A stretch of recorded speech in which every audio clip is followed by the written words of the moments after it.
Assalamualaikum warahmatullahi wabarakatuh. Perkenalkan, nama saya Selis Rahayu dengan NIM 20240501030007. Saya akan mempresentasikan makalah yang telah saya rangkum dari kelompok 7 hingga kelompok 13. Baik, langsung saja.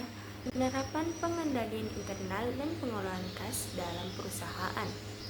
Pertama, apa sih itu pengendalian internal? Nah, pengendalian internal adalah suatu proses pada organisasi dalam mengecek ketelitian, keakurasian, serta efektivitas dan efisiensi dari suatu proses bisnis untuk mencapai tujuan tertentu. Pengendalian internal sangat penting bagi bisnis untuk memastikan bahwa sistem mereka aman. Pengendalian internal memiliki berbagai komponen dan biasanya berakar pada sistem organisasi.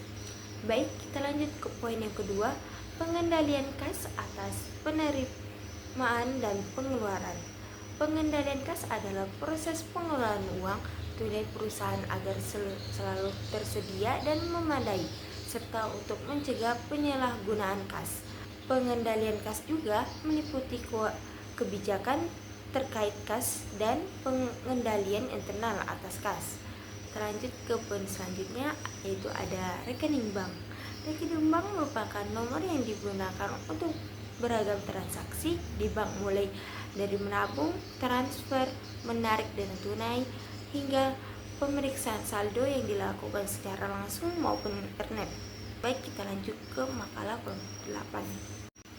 Pengolongan piutang usaha, klasifikasi dan jenis piutang dalam bisnis. Poin yang pertama ada pengelolaan piutang usaha secara umum. Piutang usaha adalah klaim yang dimiliki perusahaan terhadap pelanggan akibat penjualan barang atau jasa secara kredit. Piutang usaha dapat diklasifikasikan menjadi dua kategori utama. Yang pertama, piutang dagang.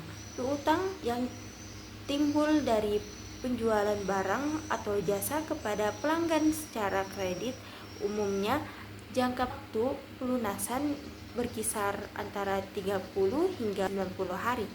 Dan yang kedua, piutang non-dagang. Piutang yang tidak terkait langsung dengan penjualan barang atau jasa seperti pinjaman kepada karyawan atau klaim terhadap pihak ketiga. Lanjut poin kedua, karakteristik dan akuntansi untuk piutang tak tertagih. Piutang tak tertagih adalah piutang yang tidak dapat ditagih kembali oleh perusahaan. Karakteristiknya meliputi tidak terbayar.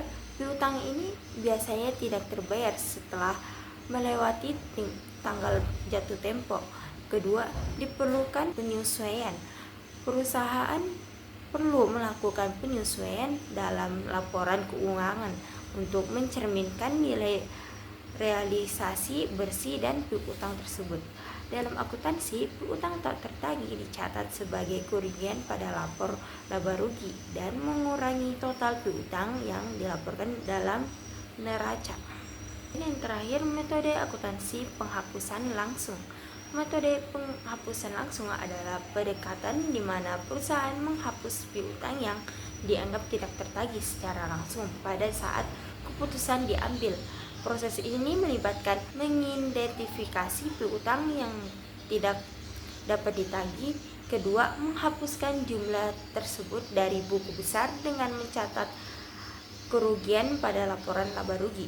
Metode ini cenderung lebih sederhana tetapi dapat menyebabkan fluktuasi besar dari laporan laba rugi jika banyak piutang dihapus dalam satu periode. Oke, kita lanjut ke kelompok 9. Karakteristik aset tetap, akuntansi untuk penyusutan dan pelepasan aset tetap. Menjelaskan pengolongan dan penghitungan biaya aset tetap. Aset tetap adalah aset berwujud yang dimiliki perusahaan untuk digunakan dalam operasionalnya dengan jangka waktu lebih dari 1 tahun, seperti bangun kendaraan, mesin, dan peralatan. Pengelolaan biaya aset tetap sangat penting karena memengaruhi laporan keuangan perusahaan dan perencanaan ke depan. Adalah penjelasan pengelolaan dan cara menghitung biaya aset tetap. Yang pertama, menjelaskan biaya aset tetap. Biaya aset tetap mencakup seluruh pengeluaran yang dikeluarkan hingga aset tersebut siap digunakan. Ini meliputi harga pembelian aset termasuk biaya transportasi dan pemasangan, pajak dan biaya masuk yang harus dibayar saat pembelian aset, biaya instalasi dan perbaikan untuk memastikan aset dapat beroperasi. Dan terakhir, biaya lain yang terkait dengan memperoleh dan menyiapkan aset tersebut seperti biaya pengujian. Yang kedua, menggolongkan biaya aset tetap. Biaya aset tetap dapat digolongkan dalam beberapa kategori utama. Pertama, biaya perolehan aset. Ini adalah total biaya yang dikeluarkan untuk memperoleh dan mempersiapkan aset agar siap digunakan seperti harga beli dan biaya instalasi. Yang kedua, biaya penyusutan. Ini adalah alokasi biaya peroleh aset tetap selama masa manfaat ekonomisnya. Penyusutan dihitung setiap periode akuntansi untuk menunjukkan berkurangnya nilai aset seiring waktu. Yang terakhir, biaya pemeliharaan dan perbaikan.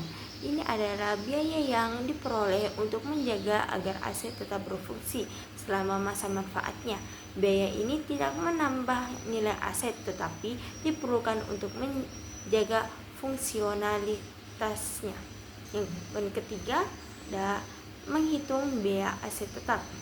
Biaya perolehan dihitung dengan menjumlahkan semua pengeluaran terkait pembelian dan penyiapan aset tetap.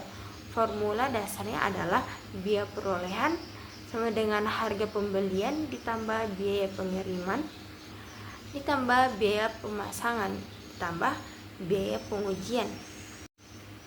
Baik, kita lanjut ke kelompok 10. Memahami aset dan keuangan tak berwujud. Definisi aset tak berwujud. Aset tak berwujud adalah aset non-matter yang tidak memiliki wujud fisik namun dapat diidentifikasi dan dikendalikan oleh entitas. Aset tak berwujud juga memiliki nilai ekonomis. Aset ini berperan penting dalam strategi bisnis modern. Pertama, nilai ekonomis. Aset tak berwujud dapat memberikan manfaat ekonomis bagi perusahaan seperti meningkatkan pendapatan atau menghemat biaya. Yang kedua, kepemilikan. Aset tak berwujud biasanya diidentifikasi melalui hak kepemilikan seperti paten atau merek dagang. Yang ketiga, keunggulan kompetitif. Aset tak berwujud dapat memberikan keunggulan kompetitif bagi perusahaan dengan memberikan nilai tambah kepada produk atau layanannya. Baik, kita lanjut ke poin yang kedua. Pentingnya aset tak berwujud dalam bisnis. Aset tak berwujud mendorong keunggulan kompetitif, inovasi, dan pertumbuhan ekonomi bagi bisnis. Aset tak berwujud menciptakan nilai jangka panjang melalui penciptaan ceruk pasar yang meningkatkan pendapatan dan profitabilitas. Meningkatkan pendapatan. Aset seperti merek dagang yang paten dapat meningkatkan pendapatan dengan menarik pelanggan dan membedakan produk. 2. Keunggulan kompetitif. Aset tak berwujud membantu perusahaan bersaing di pasar yang ketat dengan memberikan nilai tambah pada produk atau layanannya. 3. Menghemat biaya. Aset tak berwujud seperti teknologi dapat membantu perusahaan mengoptimalkan proses operasional dan meningkatkan efisiensi. Dan yang terakhir, pertumbuhan bisnis. Aset tak berwujud dapat membantu perusahaan memperluas bisnisnya dengan membuka peluang pasar baru. Baik, kita lanjut ke materi kelompok 11. Liabilitas lancar, gaji dan panjang penghasilan. Liabilitas lancar.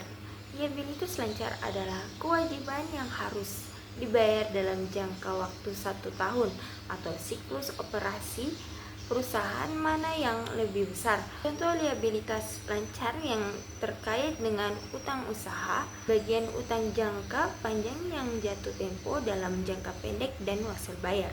Utang usaha. Utang usaha adalah kewajiban perusahaan kepada pemasok atau vendor atas pembelian barang atau jasa yang belum dibayar. Baik, kita lanjut ke poin kedua, yaitu ada wasel bayar. Wasel bayar adalah surat bukti hutang yang berisi janji tertulis untuk membayar sejumlah uang tertentu pada tanggal jatuh tempo. Poin ketiga, bagian utang jangka panjang yang jatuh tempo dalam jangka pendek. Bagian dari utang jangka panjang yang jatuh tempo dalam jangka waktu 1 tahun atau siklus operasi perusahaan tergolong liabilitas lancar. Contoh, perusahaan memiliki utang jangka panjang sebesar 50 juta dengan jatuh tempo 5 tahun. Namun pada tahun ini 10 juta dari utang tersebut jatuh tempo. Bagian ini tergolong liabilitas lancar karena jatuh tempo dalam jangka waktu kurang dari 1 tahun. Baik, kita lanjut ke kelompok 12. Tunjangan karyawan. Pengertian akuntansi. Akuntansi untuk penggajian atau gaji melibatkan beberapa langkah penting yang berfokus pada pencatatan dan pelaporan penghasilan karyawan. Dan selanjutnya, tata cara membuat tunjangan karyawan. Yang pertama, tunjangan cuti berbayar. Ketika perusahaan memberikan tunjangan cuti berbayar, kita perlu mencatat beban cuti yang harus dibayar. Poin kedua, uang pensiun. Uang tunjangan pensiun, perusahaan perlu mencatat kontribusi pensiun yang wajib dibayar. Lanjut yang poin ketiga, perlakuan akuntansi. Perlakuan akuntansi ada 2 poin. Yang pertama, liabilitas diestimasi. Liabilitas diestimasi adalah kewajiban yang jumlahnya tidak pasti tetapi dapat diestimasi secara wajar. Contoh umum termaksud garansi produk, pembayaran pensiun, atau pajak yang terutang. Poin kedua, liabilitas kontingensi adalah kewajiban yang mungkin timbul tergantung pada hasil dari suatu peristiwa di masa depan yang tidak pasti, seperti tuntutan hukum atau klaim asuransi. Baik, kita lanjut ke kelompok yang terakhir, yaitu kelompok 13. Akuntansi perusahaan, perseorangan, persekutuan, dan likuidasi. Karakteristik dasar perusahaan. Yang pertama, perusahaan perseorangan. Perusahaan perseorangan dimiliki dan dikelola oleh satu individu. Karakteristiknya meliputi kepemilikan tunggal, dimiliki oleh satu orang, tanggung jawab tidak terbatas. Pemilik bertanggung jawab atas semua kewajiban perusahaan. Modal terbatas, sumber modal berasal dari pemilik. Fleksibilitas, keputusan bisnis dapat diambil dengan cepat tanpa perlu berkonsultasi dengan pihak lain. Yang kedua, perusahaan persekutuan. Perusahaan persekutuan adalah bentuk usaha yang didirikan oleh 2 atau lebih individu berdasarkan perjanjian. Karakteristiknya meliputi kepemilikan bersama, dimiliki oleh 2 atau lebih individu, tanggung jawab tidak terbatas. Setiap anggota bertanggung jawab atas kewajiban perusahaan. Dan yang terakhir, pembagian laba atau rugi berdasarkan perjanjian yang telah disepakati. Baik, itulah tadi materi yang bisa saya sampaikan. Semoga bermanfaat bagi kita semua dan kurang lebihnya mohon dimaafkan. Wassalamualaikum warahmatullahi wabarakatuh.